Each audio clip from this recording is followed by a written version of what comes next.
معروف ادیبہ بانو قدسیہ کے یوم وفات کے حوالے سے فیچر پروگرام پیش کیا جاتا ہے۔ پیشکش ریڈیو پاکستان، بہاولپور۔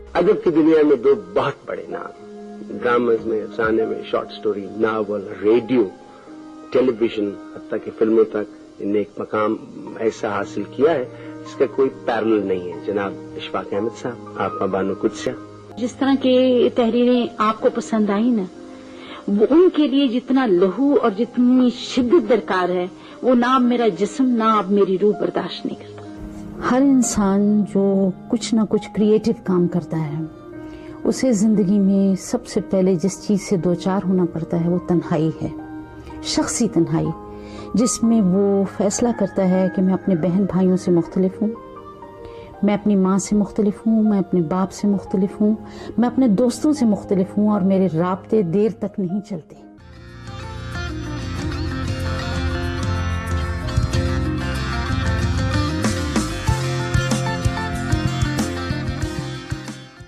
بانو قدسیہ، جنہیں بانو آپا کے نام سے بھی جانا جاتا ہے، پاکستانی ناول نگار، ڈرامہ نگار اور روحانیت پسند تھیں۔ انہوں نے اردو میں ادب لکھا، ناول، ڈرامے اور مختصر کہانیاں تخلیق کیں۔ قدسیہ اپنے ناول راجہ گدھ کے لیے مشہور ہیں۔ قدسیہ نے اردو اور پنجابی دونوں زبانوں میں ٹیلی ویژن اور سٹیج کے لیے بھی لکھا۔ ان کے ڈرامے آدھی بات کو ایک کلاسک کہا جاتا ہے۔ بانو قدسیہ 28 نومبر 1928 کو فیروز پور، برطانوی ہندوستان میں قدسیہ چٹھا کے نام سے پیدا ہوئیں۔ ان کے والد زراعت کے بیچلر تھے اور ان کے بھائی پرویز چٹھا ایک پینٹر تھے۔ وہ تقسیم ہند کے بعد اپنے خاندان کے ساتھ لاہور ہجرت کر گئیں اور 5ویں جماعت میں پڑھتے ہوئے مختصر کہانیاں لکھنا شروع کر دی تھیں۔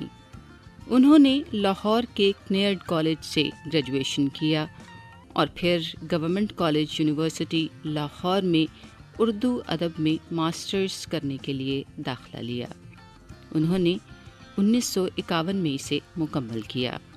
قدسیہ نے مصنف اشفاق احمد سے شادی کی، جن سے ان کی ملاقات گورنمنٹ کالج یونیورسٹی لاہور میں ہوئی۔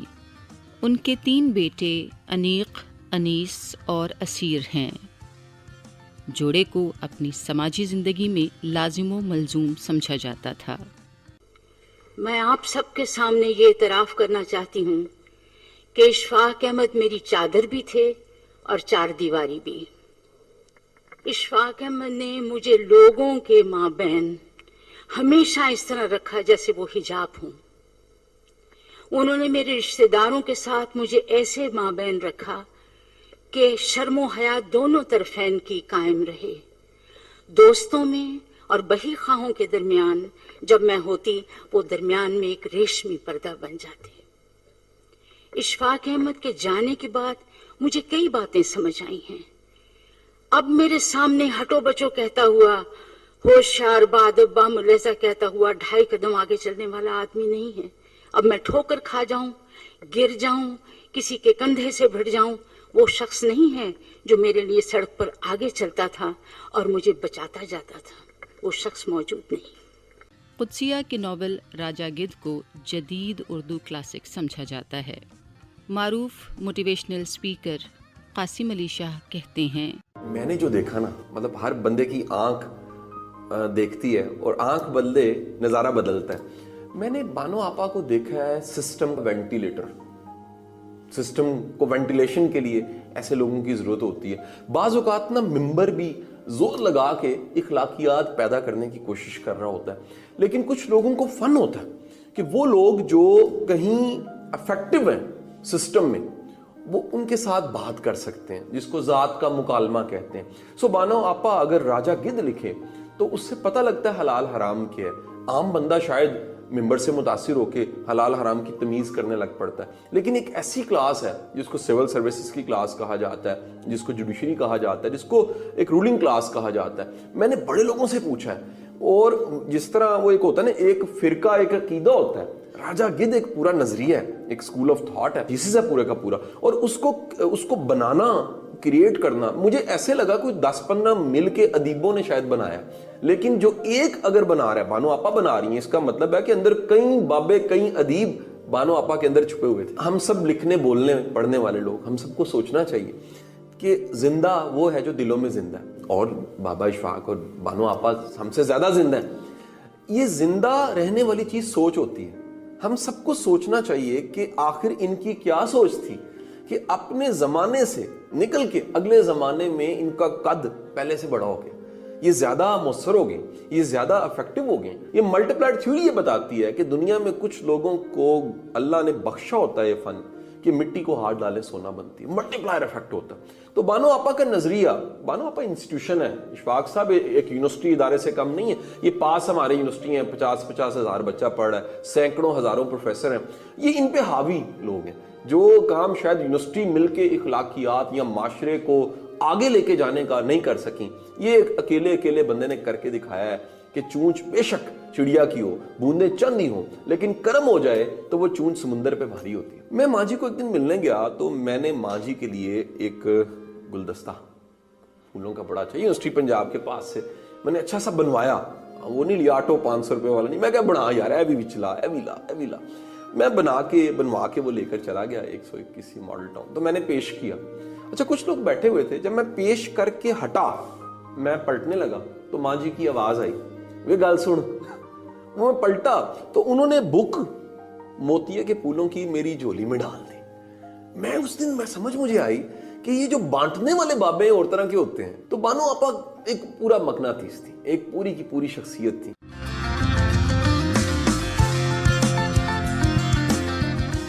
ان کی نمایاں تصانیف میں آتش زیر پا, ایک دن, امیر ضمانت, آسے پاسے, چہر چمن, چھوٹا شہر, بڑے لوگ, فٹ پاتھ کی گھاس, حاصل گھاٹ اور ہوا کے نام شامل ہیں. ان کے لکھے جانے والے ڈراموں میں تمثیل, ہوا کے نام, سحر اور خلیج شامل ہیں. ان کا تنقیدی طور پر سراہا جانے والا ڈرامہ آدھی بات ایک ریٹائرڈ ہیڈ ماسٹر کے بارے میں تھا. اس ڈرامے میں ہیڈ ماسٹر کی روزمرہ کی زندگی کے مسائل کا جائزہ لیا گیا تھا, اور اس میں قوی خان نے مرکزی کردار ادا کیا تھا. ڈرامے کے ڈائریکٹر آغا ناصر تھے اور اسے توقیر ناصر نے پروڈیوس کیا تھا. آدھی بات مئی 2010 میں اسلام آباد میں 3 روزہ تقریب میں پیش کی گئی, جس کا اہتمام Pakistan national council of the arts نے کیا تھا. معروف ادیبہ, ناول نگار بشرا رحمان بانو قدسیہ کی شخصیت کے حوالے سے کچھ یوں کہتی ہیں. میری ملاقات ان سے میری شادی کے بعد ہوئی. میں نے اپنے میاں سے ان کا بہت ذکر سنا. میرے میاں اشفاق بھائی سے اور آپ کی قدسیہ سے بہت مانوس تھے, بلکہ اپنی نوجوانی کے زمانے میں ان کے پاس جب انہوں نے داستان گو رسالہ نکالا تھا تو میرے میاں شاید وہاں بہت جایا کرتے تھے, ان کے پاس بہت بیٹھتے تھے. تو جب میری شادی ہوئی اور ہم لوگ ادب پہ بات کرنے لگے تو انہوں نے بتایا کہ میں تو ان کے گھر میں پلا بڑا ہوں, تو آپ کی قدسیہ تو مجھے اپنا بیٹا سمجھتی ہیں. تو پھر میرے دل میں بہت رشک آیا کہ میرے میاں مجھے ان سے ملائیں. تو پھر میرے میاں نے میری شادی کے بعد ان کے گھر لے گئے اور مجھے ان سے ملایا. سچی بات یہ ہے کہ اگر اس وقت تم پوچھتے تو میں اس قابل نہیں تھی کہ تمہیں بتا سکتی کہ شخصیت میں, یا میں شخصیتیں پڑھنے کے قابل نہیں تھی. لیکن وقت کے ساتھ مختلف تقریبات میں ان سے ملتی رہی, ان کے گھر جاتی رہی, آتی رہی, ان کی باتیں سنتی رہی. پھر ان کے بچوں کی شادیوں میں بھی ہم نے شرکت کی. وہ جس طرح میرے میاں کو پیار سے ملتے تھے وہ سب میں دیکھتی رہی. تو وقت کے ساتھ ساتھ مجھے اندازہ ہوا کہ اس طرح کی عورتیں معاشرے میں پیدا ہونی چاہیے.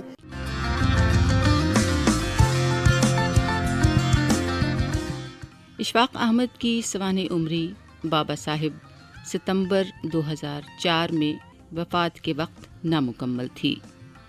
قدسیہ نے سوانح مکمل کی اور اس کا دوسرا حصہ راہ رواں کے نام سے شائع ہوا۔ قدسیہ کا تازہ ترین ناول حاصل گھاٹ 2005 میں شائع ہوا تھا اور اسے اس کے فقرے کے لیے جانا جاتا تھا، لیکن اس کے بعد اس کی روایتی اردو بیانیے کے مقابلے انگریزی بول چال کے استعمال پر بھی تنقید کی گئی تھی، تاہم یہ زبان مستقبل میں دوسرے مصنفین میں مقبول ہوئی۔ بانو قدسیہ نے قدرت اللہ شہاب، جو کہ ممتاز اردو ادب کے مصنف ہیں، ان کے بارے میں ایک کتاب بھی لکھی جس کا عنوان ہے مرد ابریشم۔ کتاب میں بنیادی طور پر شہاب کی زندگی کی تصویر کشی کی گئی ہے کہ یہ اشفاق احمد اور ان کے خاندان سے سماجی اور روحانی دونوں سطحوں پر کیسے جڑی ہوئی تھی۔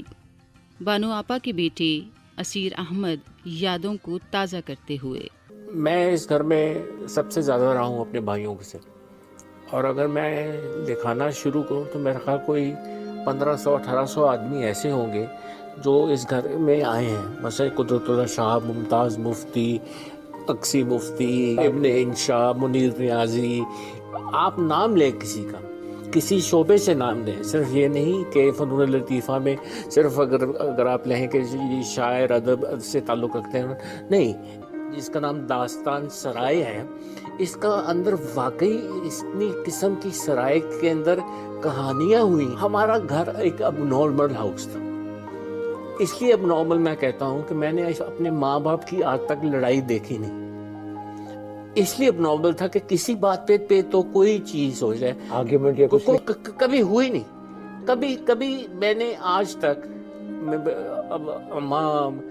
اصل میں یہ الٹا حساب ہے، لوگ سمجھتے ہیں کہ 7 ستمبر 2004 کو اشفاق احمد فوت ہوا، نہیں، اس دن بانو قدسیہ فوت، وہ پروٹوکول جانتی تھی، پروٹوکول، اور جب اشفاق احمد گیا ہے تو اس نے ساری دنیا ہی چھوڑ دی۔ اماں جی نے ساری زندگی اترا ہوا کپڑے پہنے پھوپھیوں کے یا کوئی تحفے میں دے جائے۔ یہ آپ جس گھر میں بیٹھے ہیں یہ داستان سرائے، سیدھے ہاتھ لبرٹی ہے، اور اگر آپ کھبے ہاتھ چلے جائیں تو مال ٹاؤن کے اندر، تو اگر امی کو آپ کہیں کہ امی جی لبرٹی جانا، تو ان کو نہیں پتا تھا کہ سیدھے ہاتھ لبرٹی جانا کھبے، اور حالانکہ پوری دنیا دیکھی۔ یقین مانیے کہ مجھے کوئی 40-42 سال کے عمر میں جا کے پتا چلا کہ وہ 5 وقت کی نماز کوٹھڑی میں، جہاں چھوٹا کمرہ، اس کے بیچ میں جہاں پہ پکھا بھی نہیں، بتی نہیں، وہاں پہ رات کو چلی جانا۔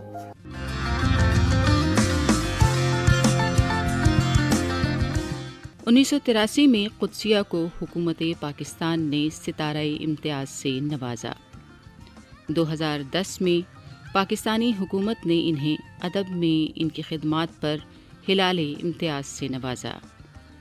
2012 میں پاکستان اکیڈمی آف لیٹرز نے قدسیہ کو کمال فن ایوارڈ سے نوازا، جو زندگی بھر کا کارنامہ ہے۔ 2016 میں GCU کی اولڈ راویئنس یونین نے اپنے سالانہ ری یونین میں انہیں لائف ٹائم اچیومنٹ ایوارڈ سے نوازا۔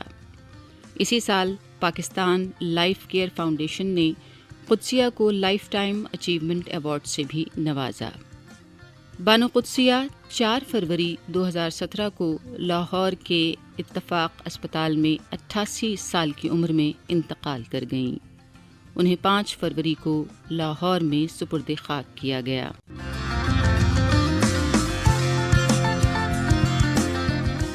معروف ادیبہ بانو قدسیہ کے یوم وفات کے حوالے سے فیچر پروگرام آپ نے سنا۔ راوی سلمہ، پروڈیوسر آسما ظہور، پیشکش ریڈیو پاکستان، بہاولپور۔